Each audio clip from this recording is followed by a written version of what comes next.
क्या आपने कभी सोचा है क्यों कर्क राशि वाले बाहर से मजबूत दिखते हैं लेकिन अंदर से भावनाओं का समंदर होते हैं? और क्या आप जानते हैं भारत में एक ऐसा ज्योतिर्लिंग है जो सीधे आपकी भावनाओं, मन और आत्मा से जुड़ा हुआ है, जहां ओम सिर्फ बोला नहीं जाता बल्कि पूरी धरती पर जीवंत रूप में मौजूद है।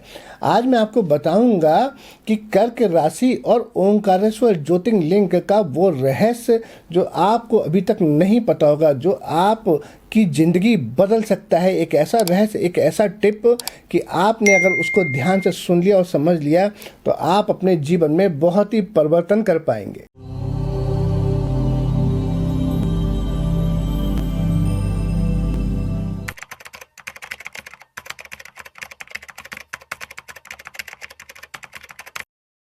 ओम नमः शिवाय। मैं हूं आस्ट्रो भाग्यराज गुप्त। स्वागत है आप सभी का आप ही के चैनल ट्रुथ ऑफ एस्ट्रोलॉजी में, और जहां आप देख रहे हैं एक बेहद रहस्यमयी श्रृंखला 12 राशियों से 12 ज्योतिर्लिंगों का सीधा संबंध।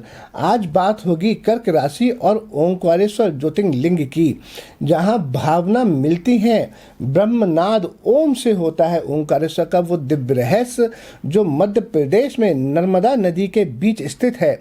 ओंकारेश्वर ज्योतिर्लिंग कहते हैं ऊपर से देखने पर पूरा दीप ओम के आकार जैसा दिखाई देता है। यही इस ज्योतिर्लिंग की सबसे बड़ी शक्ति है। ये सिर्फ मंदिर नहीं है बल्कि ध्वनि और ऊर्जा का जीवंत केंद्र है। कर्क राशि का गहरा रहस्य। कर्क राशि का प्रतीक है केकड़ा, क्रैब। बाहर से कठोर लेकिन अंदर से बेहद नरम। ये किसी से ऊंची आवाज़ में बात नहीं करते और ना ही किसी से ऊंची आवाज़ में बात करना पसंद करते हैं। ये नहीं चाहते कि कोई भी दूसरा इनसे ऊंची आवाज़ में बात करे। और ये बिल्कुल नर्मदा नदी की तरह है जो ऊपर से शांत दिखती है लेकिन भीतर गहरी धारा बहती रहती है, वो भी बिना शोर के। कर्क राशि वाले भी ऐसे ही होते हैं। ये अपनी भावनाएं आसानी से किसी को नहीं दिखाते, शो नहीं करते। चंद्रमा और मन की शक्ति। कर्क राशि का स्वामी है चंद्रमा। चंद्र मन, भावना, कल्पना और मातृत्व का कारक है।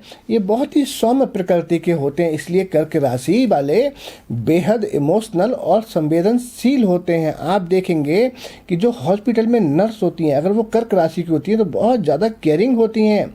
जरा सा इन्हें कोई कुछ कह दे, ये उस बात को दिल पर ले जाते हैं। यही कर्क राशि की थोड़ी सी नेगेटिव हम कहेंगे पॉइंट है। लेकिन यही नहीं, सुनिए सबसे बड़ा रहस्य बताते हैं आपको। ओंकारेश्वर का संदेश ये नहीं कि भावनाएं छोड़ दो, बल्कि ओंकारेश्वर का संदेश कहता है अपनी भावनाओं को कमजोरी नहीं, शक्ति बनाओ, उनको शक्ति में कन्वर्ट करो।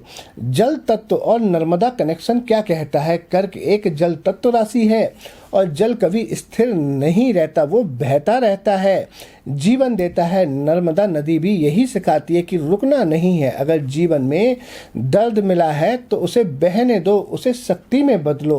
कर्क राशि वाले अपने घर परिवार को बहुत महत्व देते हैं, उनको हर तरह की सुरक्षा देना चाहते हैं। कर्क राशि वालों के लिए परिवार ही सारा संसार होता है। ये चाहते हैं कि अपने परिवार के लिए जितना ज़्यादा हो सके उतना ये कर दें, उनको ज़्यादा से ज़्यादा फैसिलिटी दें। ये लोग अपने प्रियजनों को सुरक्षित रखने के लिए कुछ भी कर सकते हैं। ओंकारेश्वर द्वीप भी चारों ओर पानी से घिरा हुआ है, जैसे पानी उसको सुरक्षा प्रदान कर रहा हो। यही कारण है कि कर्क राशि वाले दूसरों के लिए ढाल बन जाते हैं।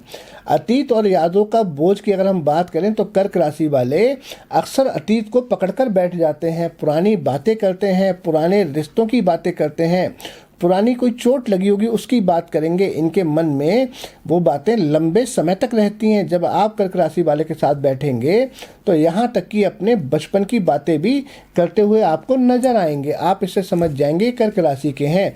लेकिन ओंकारेश्वर की ऊर्जा कहती है कि छोड़ना सीखो, लेट गो करना सीखो, तभी आप आगे बढ़ पाओगे। ओम और आंतरिक शांति का बहुत ही गहरा संबंध है। जब मन बहुत बेचैन हो, जब भावनाएं आपको तोड़ रही हो, तब ओम की ध्वनि मन को स्थिर कर देती है। यही ओंकारेश्वर की सबसे बड़ी शक्ति भी है। और जब आपका मन शांत होता है तब आप देखते हैं कि आपकी जो इंस्टीट्यूशन पावर है, यानी कि अंतर्ज्ञान, वो जागने लगता है। आपका उससे साक्षात्कार होता है। जन्मजात हीलर होते हैं ये लोग कर्क राशि वाले। दूसरों का दर्द तुरंत महसूस कर लेते हैं, लेकिन एक समस्या है, दूसरों को ठीक करते करते ये खुद को भूल जाते हैं। याद रखिए कि खुद की देखभाल भी उतनी ही जरूरी है। आपने देखा होगा जब आप एरोप्लेन में बैठते हैं, वहाँ लिखा होता है कि पहले ऑक्सीजन मास्क अपने लगाएं। इसका मतलब ये है कि ऑक्सीजन मास्क पहले अपने लगाएं, क्योंकि जब आप सुरक्षित होंगे, जब आप मजबूत होंगे, आप ठीक होंगे, तभी आप किसी दूसरे के लिए कुछ कर पाएंगे। कर्क राशि की पावर बढ़ाने का बहुत ही अच्छा और बहुत सटीक उपाय है, हर सोमवार को शिवलिंग पर दूध और जल अर्पित करें। ओम नमः शिवाय मंत्र का जाप करें, चंद्र मंत्र का भी जाप कर सकते हैं। ओम सोम सोमाय नमः। चावल, दूध या सफ़ेद वस्त्र का दान करें। अगर आपके चंद्र कहीं अशुभ प्रभाव दे रहे हैं, आपके चंद्र कुंडली में कहीं अशुभ भाव में बैठे हैं या किसी वजह से पीड़ित हो रहे हैं, जीवन में एक बार जब भी मौका लगे ओंकारेश्वर के दर्शन करने अवश्य जाएं।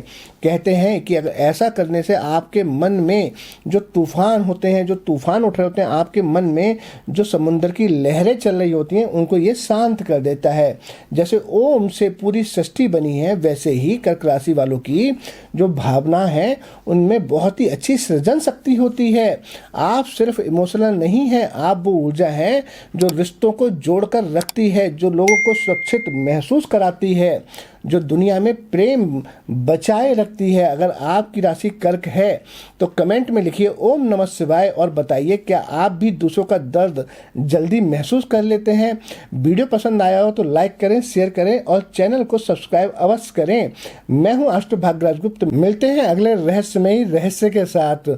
खुश रहें, स्वस्थ रहें। Thanks for watching.